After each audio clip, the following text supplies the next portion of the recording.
I want to ask you now about, if you don't mind, again, say no, but Elliott Smith and how you came to know him and how you came to include him in Good Will Hunting. And basically, in my estimation, you are definitely part of launching him at the time. His song was nominated, correct, for an Academy Award for that film. Before that, I personally never heard of him. I mean, it really launched a lot of things because it was very, very, it was a huge box office success. A lot of people saw it, so like between all of us, we got popularized. But it launched a lot of us. But the way I got in touch with him was, he was a Portland guy. DJ knew him. DJ worked in a bar, and he worked with Joanna, Elliott's sort of like lifelong crush, who is in all the songs, like the girl that he's singing about. Or not all the songs, but he's in a lot of them. You know, the bartender he worked with in my friend's club, Chris Monlux's club. And DJ worked on Queer Nights, I think. And he would work with Joanna, and they got to know each other. So Elliott, I think I met Elliott at a birthday party at DJ's house, but not really knowing who he was. And I didn't know his music. Then later, again, DJ and I were going across the country. A friend in Portland, Stephen Birch, who was really like, you know, one of our friends, but also knew a lot of the local recording people. And there was a store called Locals Only.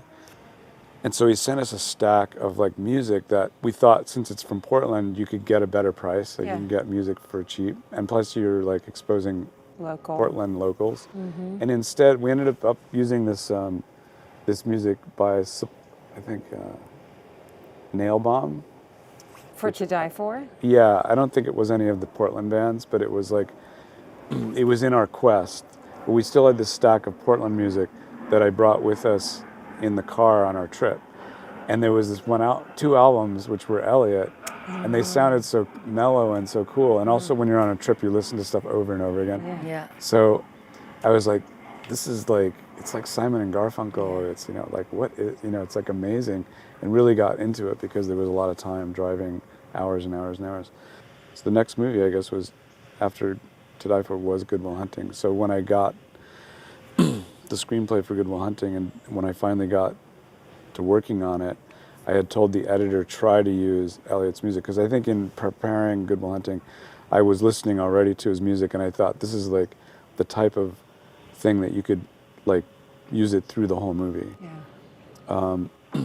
So I wanted to do that, and at first my editor Pietro didn't use any of it, and then when we got back from shooting, I was like, no, put Elliott in like everywhere, and it worked really well. And then I contacted him through DJ. I said, do you have Elliott's number? Because we had put it through the whole movie, and we thought, oh, now that we've done that, we have to get permission. So we called, and he was like, oh, cool. And I went to his show, and I had a drink with him across the street after the show. And he was like, well, okay. And he was like he thought it sounded cool, and like, but he wasn't sure. So I said, I'll show you the movie. He came over and watched it. I put him in a room and just, you know, turned on the player, and, you know, he came out an hour and a half later, and he thought it was okay. And then he sort of had his own, like, you know, point of view of it, because he thought, well, you're playing Gus is playing a bigger game.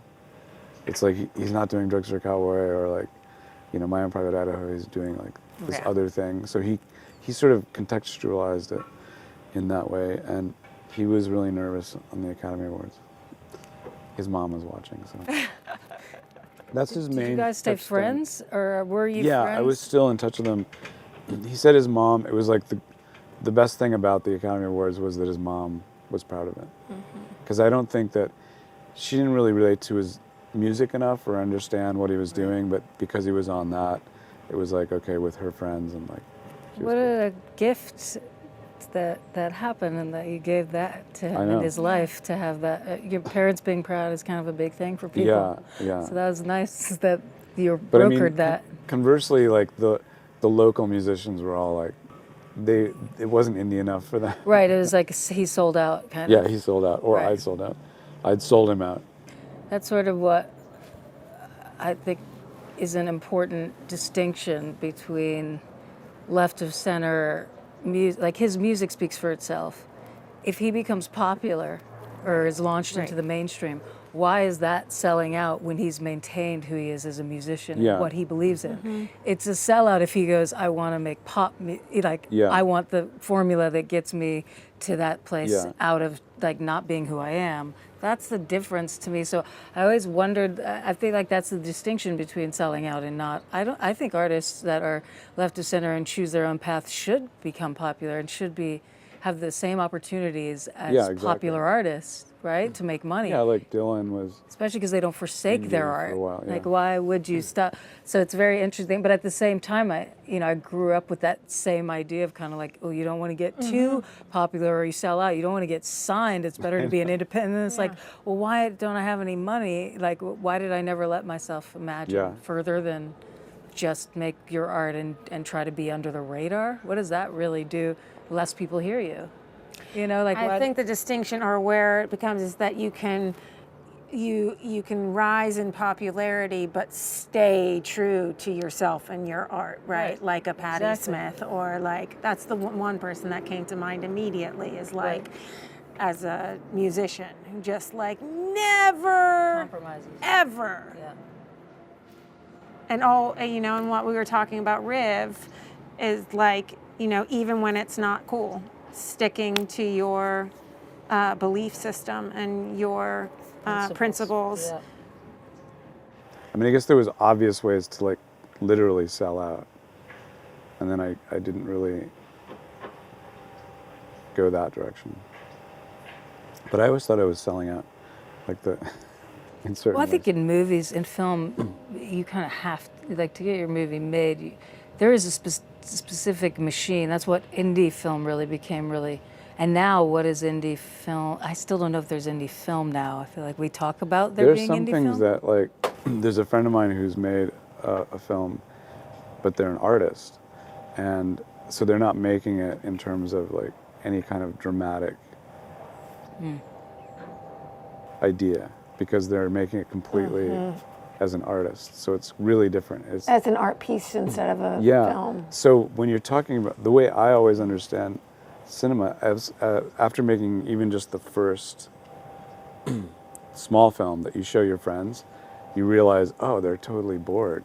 Like I totally didn't do like anything that made them not get bored. And then you try and avoid that. That's your basic thing, is to like avoid boredom. your friends being right? bored. Yeah. Well, because I mean, in one case, I made a whole film. It took me 2 years to make. I showed it, and everyone left the room and started partying in the next room while the film was showing. God.